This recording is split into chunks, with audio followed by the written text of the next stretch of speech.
अस्सलाम वालेकुम एवरीवन, क्या हाल है आप लोगों का। आप अक्सर ये बात पूछते हैं मुझसे कि how to maintain long term client, किस तरह क्लाइंट्स को ज़्यादा अरसे तक अपने साथ चलाया जा सकता है। और आपके टॉप क्वेश्चंस में से ये सवाल था जिसके ऊपर मैं वीडियो बनाने लगी हूँ कि how to maintain long term relationships with your clients. इस वीडियो में हम डिस्कस करेंगे कि कैसे आप क्लाइंट्स के साथ ज़्यादा अरसे तक चल सकते हैं, और अगर $100 का क्लाइंट है तो उससे $1000 $10,000 तक भी कैसे चलाया जा सकता है। एक क्लाइंट आपकी पूरी कंपनी बिल्ड कर सकता है, वो कैसे होता है। आप ये जानते हैं कि आपके 20% ऑफ द क्लाइंट्स होते हैं जो आपके 80% ऑफ द एक्सपेंसेस बियर कर रहे होते हैं। सो ये कैसे होता है आज की इस वीडियो में हम डिस्कस करेंगे। इससे पहले कि हम आगे चले, चैनल को सब्सक्राइब करें, रिंग नोटिफिकेशंस ऑन करें, वीडियो को लाइक करें, शेयर करें, कमेंट करें, अपने सवालात मुझसे ज़रूर पूछें। Okay ji, so coming towards the topic of the video के लॉन्ग टर्म क्लाइंट्स कैसे बनाए जाएँ और कैसे रिटेन किए जाएँ। ऐसे क्लाइंट्स जिनके साथ हम हमेशा, लॉन्ग टर्म क्लाइंट होता क्या है? लॉन्ग टर्म क्लाइंट वो होता है जो एक क्लाइंट होता है जिसने हमें एक दफ़ा काम दिया एंड दैट्स ऑल।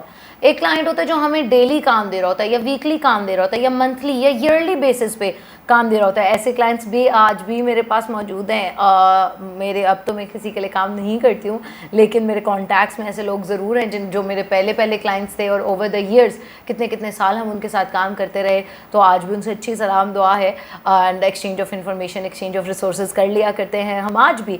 तो किस तरह उन लोगों को रिटेन किया जाए। मेरा जो first ever long term client था, मैंने आप लोगों को बताया था, वो पूरी लंबी स्टोरी आपको पता होगी मेरी फ्रीलांसिंग जर्नी की। When I was expecting with a baby, और वो डिलीवरी, एंड वो वही क्लाइंट था जो मुझे 4 साल तक डेली बेसिस पे मुझे काम देता था, और डेली बेसिस पे मैं उससे काम वापस सबमिट करती थी। सो 4 years। उसके बाद तो मैंने खैर फ्रीलांसिंग और इन चीज़ों की तरफ अपना रुझान कम कर दिया, बट अगर मैं कर रही होती तो आज भी शायद जस्टिन मेरे साथ काम कर ही रहा होता। तो कैसे इंश्योर करते हैं लॉन्ग टर्म रिलेशनशिप्स कस्टमर्स के साथ? नंबर 1 थिंग तो आपकी यह है कि आपने कम्युनिकेशन के ऊपर फोकस करना है। ना सिर्फ अपने, जो कि 12 इस प्लेलिस्ट में हम समझ चुके हैं बार बार कि कम्युनिकेशन 2 वेड होता है। सिर्फ आप क्या बात कर रहे हैं ये ज़रूरी नहीं है, अगला बंदा क्या बात कर रहा है, वो क्या सोच रहा है, वो क्या चाह रहा है, ये भी उतना ही ज़रूरी है। सो नंबर 1 थिंग इज़ कि कम्युनिकेशन पे फोकस करें, अटेंटिवली सुने कि वो क्या चाह रहा है, वो क्या मांग रहा है, आप क्या बता रहे हैं, क्या दोनों चीज़ों में कोई फ़र्क तो नहीं है, क्या सवाल गंदम जवाब चना की सिचुएशन तो नहीं चल रही। सो नेक्स्ट थिंग बहुत ज़रूरी है, सबसे ज़्यादा इंपॉर्टेंट जिस चीज़ को मैं ज़िंदगी में समझती हूँ, दैट्स बी पॉजिटिव। जितना आप पॉजिटिव रहेंगे उतने आप पॉजिटिव रिजल्ट्स देखेंगे। This is given in life. हम जो सोचते हैं, हम जैसा अपने रब को चाहते हैं, वैसा गुमान रखते हैं, वैसा ही हमारा रब हमें मिलता है आगे से। जैसा हम लोगों के बारे में सोचते हैं वैसे ही वो हमें मिलते हैं। जो हम किसी से एक्सपेक्ट करते हैं, एक हमारी अनसेड एनर्जी होती है, हमारी वाइब्स होती हैं। एंड हम, ये बड़ा मशहूर लॉ ऑफ अट्रैक्शन है, हमेशा से फिज़िक्स में भी चल रहा, और कई सिविलाइजेशंस के अंदर ये सीना बसीना चलता चला आ रहा है कि आप जो भी मांगोगे वही आप तक आएगा। तो अगर आप ये सोचो कि येस ये क्लाइंट मेरे साथ हमेशा चलता रहेगा, मैं इसके साथ साल काम कर लूँगा, मैं ये कर लूँगा, तो ऐसे ही होगा। लेकिन अगर आप सोचो कि यार ये क्लाइंट कहीं कैंसिल ना कर दे, जॉब कहीं कैंसिल ना कर दे, कहीं चला जाए, तो वो चला जाएगा।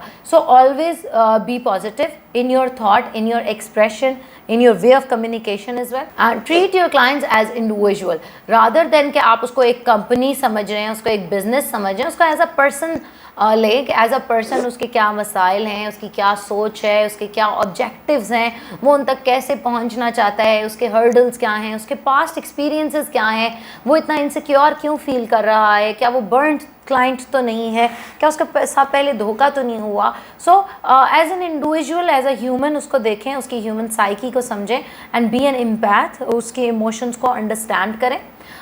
नेक्स्ट स्टेप हमारे पास ये है, किसी भी क्लाइंट को लॉन्ग टर्म अपने साथ चलाने के लिए one of the most important things, share your knowledge.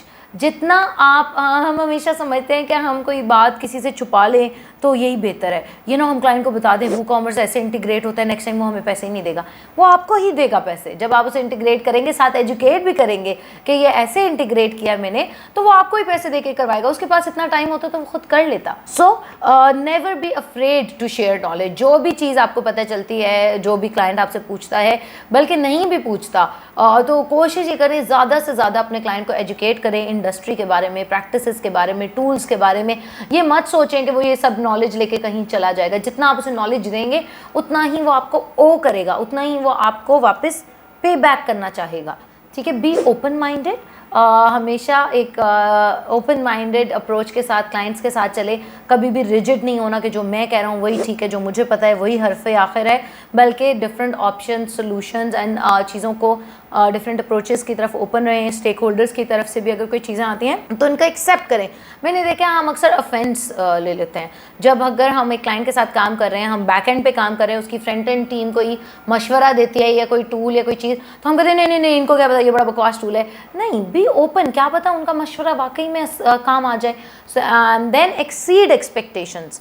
हमेशा मैं कहती हूँ कि अंडर प्रॉमिस करके ओवर डिलीवर करें। यानी जो क्लाइंट आपसे एक्सपेक्ट कर रहा है ना कि यार ये मेरी वेबसाइट बना देगा और बस 10 दिन में मेरी वेबसाइट रेडी हो जाएगी, तो आप उसे 8 दिन में रेडी कर दें, आप उसे 9वें दिन डिलीवर कर दें। जो वो आपसे एक्सपेक्ट कर रहे हैं उससे बियॉन्ड करें। अगर वो आपसे सोशल प्रेजेंस एक्सपेक्ट कर रहे हैं तो कुछ नहीं जाएगा अगर आप प्रेजेंस बनाने के साथ एक आधा पोस्ट भी बना दें। अगर वो आपसे लोगो एक्सपेक्ट कर रहे हैं तो साथ फेविकॉन देने में कोई हर्ज नहीं है, ठीक है। सो अगर वो आपसे वेबसाइट से एक्सपेक्ट कर रहे हैं तो उसे ऑप्टिमाइज करके दे दें तो ज़्यादा अच्छी बात होगी। जितना आप एक्सपेक्टेशन एक्सीड करेंगे, कुछ एक्स्ट्रा माइल उसके लिए जाएंगे, उतना वो नेक्स्ट टाइम ज़रूर आपके पास आएगा कि यार लोगो तो सभी बना देते हैं, लेकिन जिस मोहब्बत से इसने मुझे ये प्रेजेंटेशन बना के दिया है, जिस तरह इसने मुझे ये फेविकॉन भेजा है, मैं आइंदा भी इसी के साथ काम करूँगा, ठीक है। अपने क्लाइंट्स के गोल्स को लाजमी समझें। कोई भी क्लाइंट हमारे हाथ से जाता ही तब है जब उसको गोल अपना अचीव होता हुआ नज़र नहीं आ रहा होता। अगर हमारे पास एक क्लाइंट आया है और हमें उसका ऑब्जेक्टिव पता है, जो कि हमें डे 1 पूछना चाहिए, मैंने आपको सारी कम्युनिकेशन की प्लेलिस्ट में ये सारी बातें समझाई हुई हैं। अगर हमें डे 1 से पता है कि उसका क्या ऑब्जेक्टिव है, तो हमारी हर कोशिश होनी चाहिए कि उसका वो ऑब्जेक्टिव मीट हो, उसको वो रीच मिले, उसको वो सेल्स मिले। तो अगर तो उसका गोल मीट हो रहा है तो वो हमेशा आपके पास ही आएगा वापस। Speak your clients language. इस बात का क्या मुराद है? वो रैपट वाली बात है, ठीक है। आप अंग्रेजी ज़बान बोलते हैं या आपको इतनी अच्छी बोलनी नहीं आती, डजंट मैटर, लेकिन क्या रैपट वाली बात है कि जो अल्फाज वो इस्तेमाल करता है वो अल्फाज आप पिक कर लें। अगर क्लाइंट को आदत है लाइक लाइक लाइक कहने की, एज वेल कहने की, जस्ट कहने की, तो जो भी वो वर्ड बार बार यूज़ करता है, आप वही वर्ड बार बार अपनी कम्युनिकेशन में यूज़ करेंगे तो ऐसा लगेगा कि ही इज़ लाइक मी, ये तो बिल्कुल मेरे जैसा है। देन नेक्स्ट पॉइंट है स्टे हम्बल। जितना कहते हैं जो आला ज़र्फ़ होते हैं हमेशा झुक के मिलते हैं, सुराही सर नगू होकर भरा करती है पैमाना। तो हमेशा हम्बल रहें, स्वीट रहें, डाउन टू अर्थ रहें। क्लाइंट को कभी गुस्से से और ऊपर से आने की कोशिश नहीं करनी, because he is a customer, वो कहीं और चला जाएगा।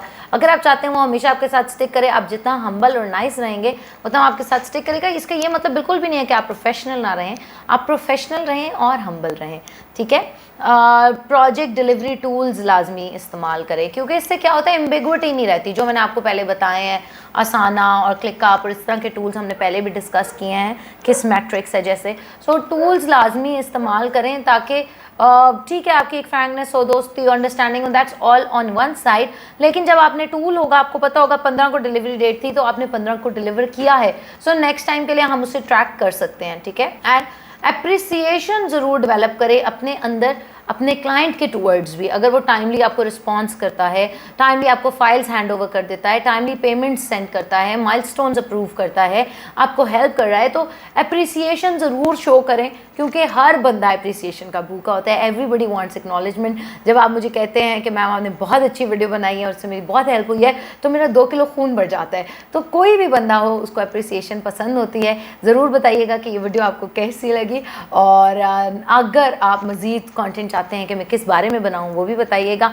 और अपना बहुत ख्याल रखें, खुश रहें, मोहब्बतें बांटें। अल्लाह हाफ़िज़। dankash.com 0304 1115786